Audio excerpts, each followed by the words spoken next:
In a year plagued by violent protests, blatant authoritarianism, COVID-19, a new strain of swine flu, murder hornets, the death of Black Panther himself, and wildfires so dangerous and so powerful that the skies themselves are literally turning blood red, Napalm Death somehow persevere to be one of the few major bands in any genre releasing a new studio album. It's confirmed, ladies and gentlemen, not even the fucking apocalypse can stop Napalm Death.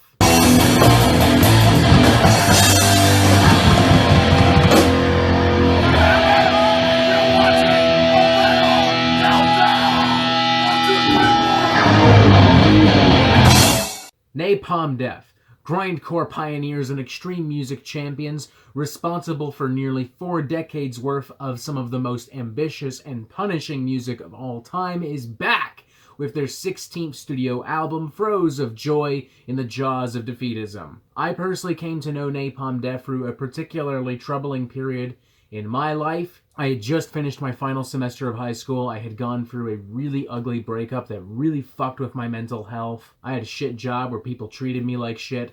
I was very overweight, very antisocial. I was aimless, I was directionless, and if we're being entirely honest, I was about this fucking close to committing suicide. Heavy metal definitely helped a lot, but truthfully it wasn't until I heard Napalm Death where I really started to feel a lot better. The anger, the frustration, the despair, the uncompromising and unapologetic brutality and honesty of their lyrics, music, and attitude was something that I hadn't really ever seen in heavy metal, at the very least not to that particular extent. And it resonated with me almost immediately. As cliched as this may be to say, it really is the truth for me.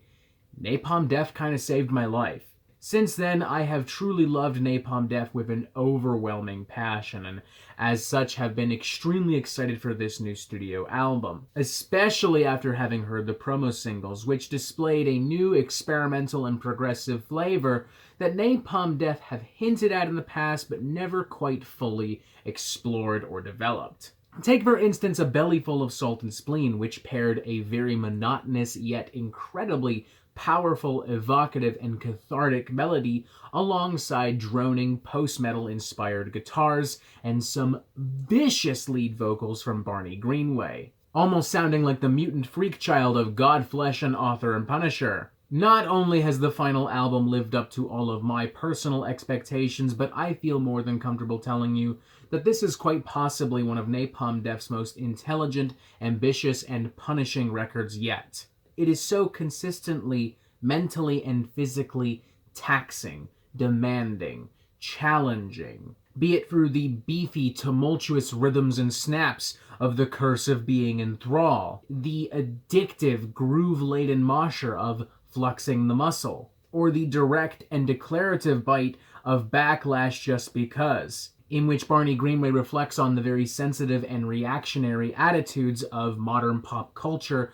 and the political environment. Writing never more than premature hawking, loathsome goods, a backlash just because, and if I asked you in simple phrasing to phrase the grudge, in fleeing, the motive is in position. Going on to say infectious fabrication leads to blunt determination, leads to a backlash, just because. Now, Napalm Death's music has always had a very clear and unapologetic socio-political edge to it, but in 2020, in a post-Donald Trump world, that edge feels particularly sharp this time around. Take, for instance, opening number Fuck the Factoids, a minimalistic and gnarly grindcore rager in which Barney Greenway writes, "Spin yarns, carve the face off a main event, graft on that phantom limb it twists, temperature is scalding, needing scapegoats to diffuse." Going on to say, ire erupts from glad-handing the liars, filthy fucking factoid epidemic sprouting norms, and in the process, hobbling outcasts who already fell short,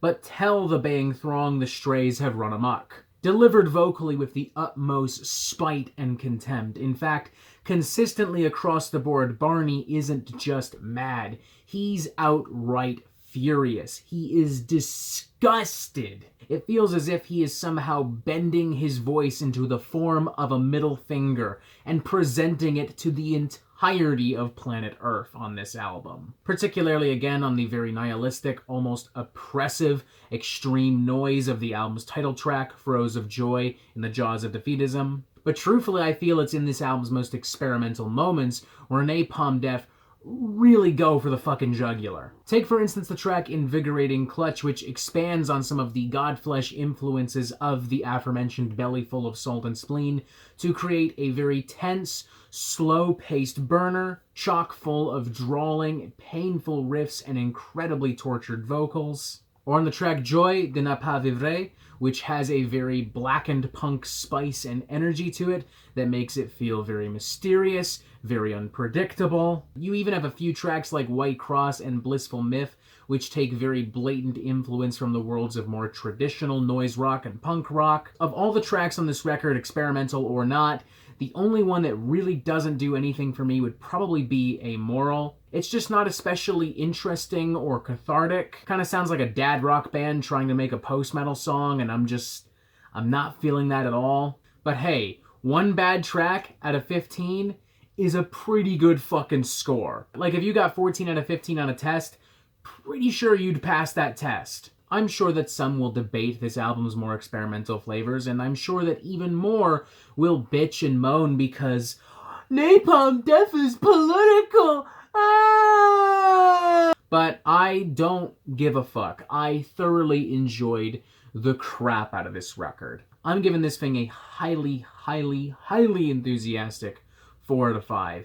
Damn near close to a 4.5 out of 5, may I add. If you are looking for something super chaotic, super crazy, super abrasive, super in your face, this is it. If you're looking for an album that captures the anxiety, the confusion, the disarray, and the madness of 2020 in the form of grindcore and extreme music, this is it. If you're just a longtime Napalm Death fan looking for a collection of cool Napalm Death jams, this is it. I will concede that for those longtime fans, this album, even despite its progressive twists and turns, may prove to be a little bit predictable, but I doubt that that means you still won't be having a lot of goddamn fun.